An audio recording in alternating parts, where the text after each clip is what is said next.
Your Invisible Power by Genevieve Behrend. This recording by Algie Pug. Your Invisible Power by Genevieve Behrend. Section 0. Foreword. These pages have been written with purpose and hope that their suggestions may furnish you a key to open up the way to the attainment of your desires, and to explain that fear should be entirely banished from your effort to obtain possession of the things you desire. This presupposes, of course, that your desire for possession is based upon your aspiration for greater liberty. For example, you feel that the possession of more money, lands, or friends will make you happier, and your desire for possession of these things arises from a conviction that their possession will bring you liberty and happiness.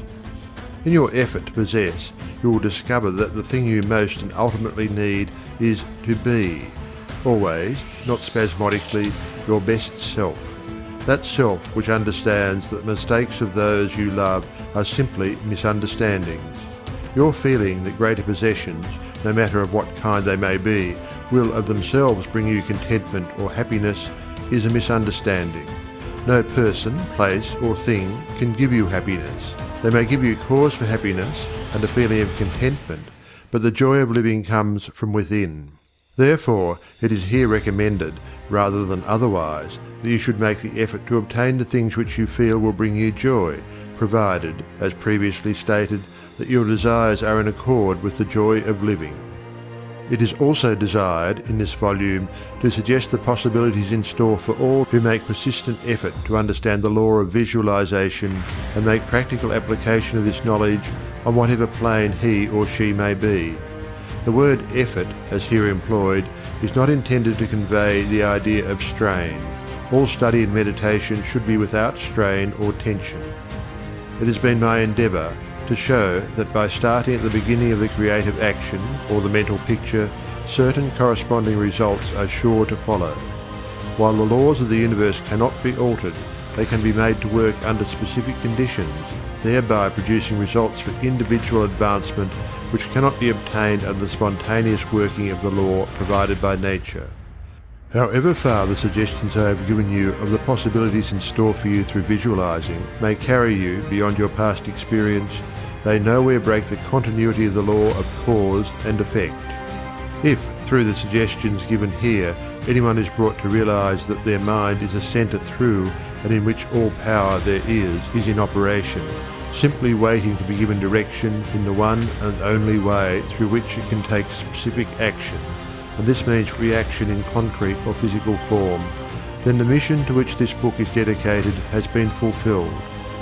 Try to remember that the picture you think, feel and see is reflected into the universal mind, and by the natural law of reciprocal action must return to you in either spiritual or physical form. Knowledge of this law of reciprocal action between the individual and the universal mind opens to you free access to all you may wish to possess or to be.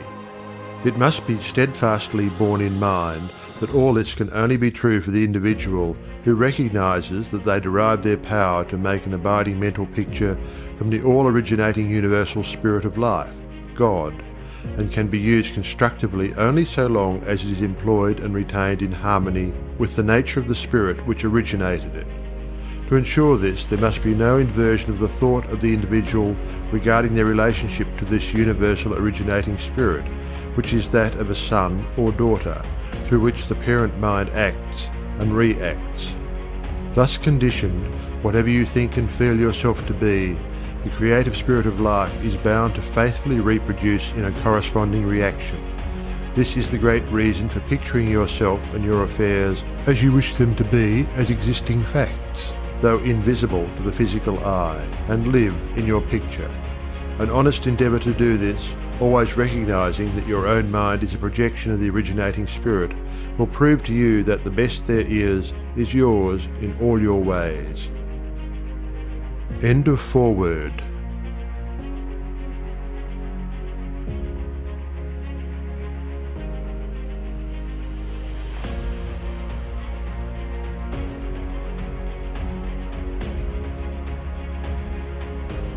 Your Invisible Power by Genevieve Behrend. This Chapter 1. Order of Visualization. The exercise of the visualizing faculty keeps your mind in order and attracts to you the things you need to make life more enjoyable in an orderly way. If you train yourself in practice of deliberately picturing your desire and carefully examining it, you will soon find that your thought and desires come and proceed in more orderly procession than ever before. Having reached a state of ordered mentality, you are no longer in a constant state of mental hurry. Hurry is fear, and consequently destructive. In other words, when your understanding grasps the power to visualize your heart's desire and hold it with your will, it attracts to you all things requisite to the fulfillment of that picture by the harmonious vibrations of the law of attraction. You realize that since order is heaven's first law, and visualization places things in their natural element, then it must be a heavenly thing to visualize. Everyone visualizes, whether they know it or not. Visualizing is the great secret of success. The conscious use of this great power attracts to you greatly multiplied resources, intensifies your wisdom, and enables you to make use of advantages which you formerly failed to recognize. We now fly through the air, not because anyone has been able to change the laws of nature, but because the inventor of the flying machine learned how to apply nature's laws, and by making orderly use of them produced the desired result.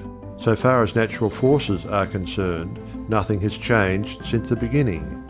There were no airplanes in the year one, because those of that generation could not conceive the idea as a practical working possibility.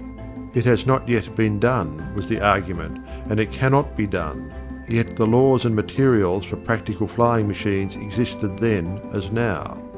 Troward tells us that the great lesson he learned from the airplane and wireless telegraphy is the triumph of principle over precedent, and the working of an idea to its logical conclusion in spite of accumulated testimony of all past experience.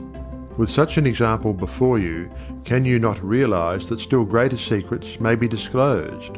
Also, that you hold the key within yourself with which to unlock the secret chamber that contains your heart's desire. All that is necessary in order that you may use this key and make your life exactly what you wish it to be, is a careful inquiry into the unseen causes which stand back of every external and visible condition. Then bring these unseen causes into harmony with your conception, and you will find that you can make practical working realities of possibilities which at present seem but fantastic dreams. We all know that the balloon was the forefather of the airplane. In 1766, Henry Cavendish, an English nobleman, proved that hydrogen gas was 7 times lighter than atmospheric air. From that discovery, the balloon came into existence, and from the ordinary balloon, the dirigible, a cigar-shaped airship, was evolved. Study of aeronautics and the laws of aerial locomotion of birds and projectiles led to the belief that mechanism could be evolved by which heavier-than-air machines could be made to travel from place to place and remain in the air by the maintenance of great speed which would overcome by propulsive force the ordinary law of gravitation. Professor Langley of Washington, who developed much of the theory which others afterwards improved, was subjected to much derision when he sent a model airplane up, only to have it bury its nose in the muddy waters of the Potomac. But the Wright brothers, who experimented in the latter part of the 19th century, realized the possibility of travelling through the air in a machine that had no gas bag. They saw themselves enjoying this mode of transportation with great facility. It is said that one of the brothers would tell the other, when their varied experiments did not turn out as they expected, "It's all right, brother. I can see myself riding in that machine, and it travels easily and steadily." Those Wright brothers knew what they wanted, and kept their pictures constantly before them. In visualizing, or making a mental picture, you are not endeavoring to change the laws of nature. You are fulfilling them. Your object in visualizing is to bring things into regular order, both mentally and physically.